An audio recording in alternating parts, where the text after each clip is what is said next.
I've always loved traveling by train. For some time, it's long and tedious, but for me, it's a time stop. At that moment, I feel as free as possible. I had an experience when I once boarded a train with one bag and left my home country forever. Now my feelings always worry about the thought that what if I never come back here again? You know, destructive art, when someone takes 5 years to put together a painting one grain of sand at a time, and when they finish it, they just scatter the grains of sand with their hands. There's truth in that.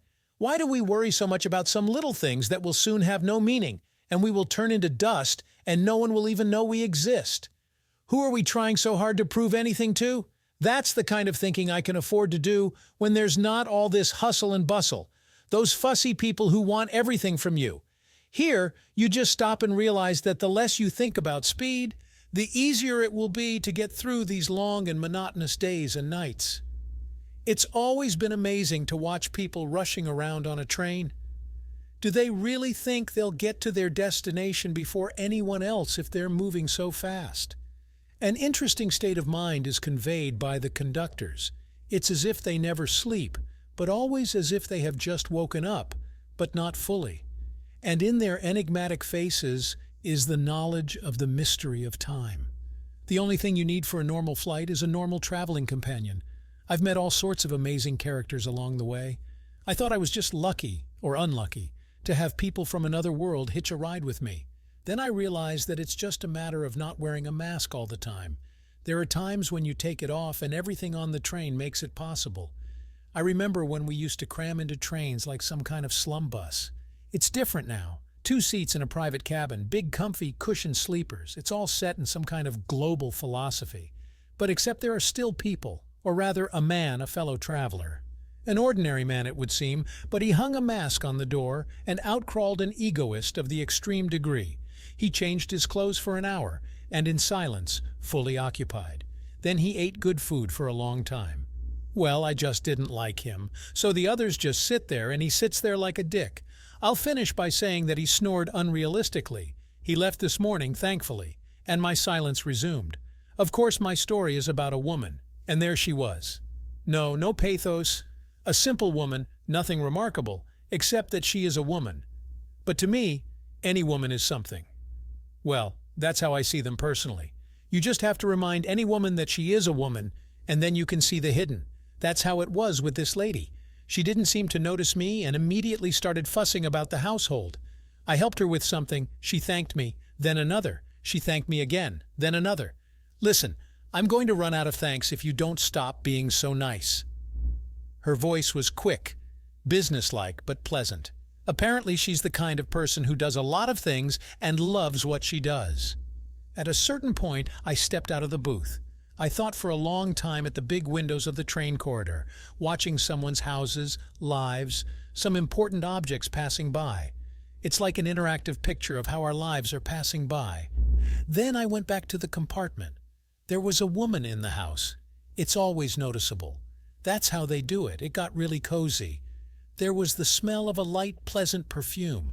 Her body was visibly relaxed from the clothes she was wearing, which she was constantly adjusting, as if pulling the material of the robe over her large breasts. Her bare legs looked amazing, and apparently she knew it and didn't even hide it. She was still carefully fussing over the table, and there was so much of it that she obviously wouldn't have eaten so much on her own. "Sit down, young man, at the table.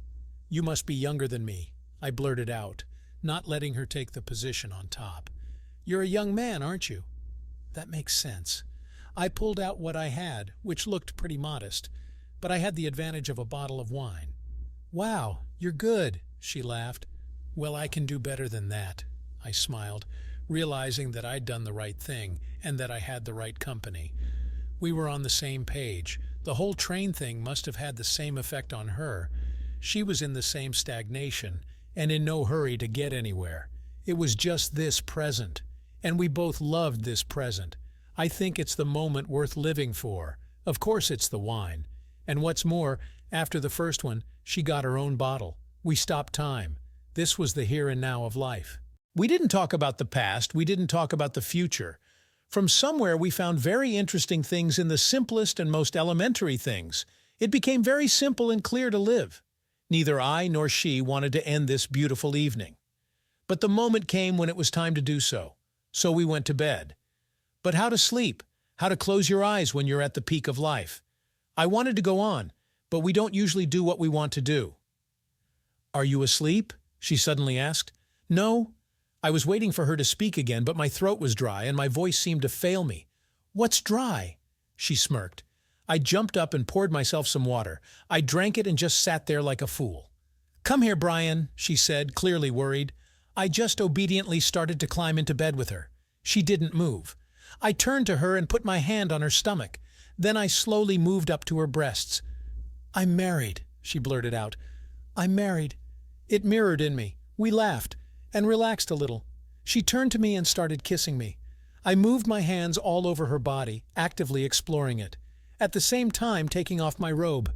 The alcohol hit our heads. We were already very horny. She grabbed onto me almost immediately. I don't know what her husband is doing to her, but she was very hungry. She behaved relatively modestly, but kept hinting at what she wanted most. And the alcohol and I were on point. There was so much passion, it was as if we hadn't had sex in a year. I tortured her and she looked at me with a begging look and asked for more, until we were exhausted. "Do you often cheat on your wife?" She asked me first. "Never." "Do you cheat on your husband?" "Never at all." We looked at each other and smiled. "Well, honestly," she started to insist. "Yes, I believe you because I'm the same." "Why did you decide to cheat with me?" she finally asked. "I think it's a special moment in my life. Maybe it's fate," she pondered. Apparently she was looking for an excuse, and she liked it. "It's so good with you," she said at last, "and me with you.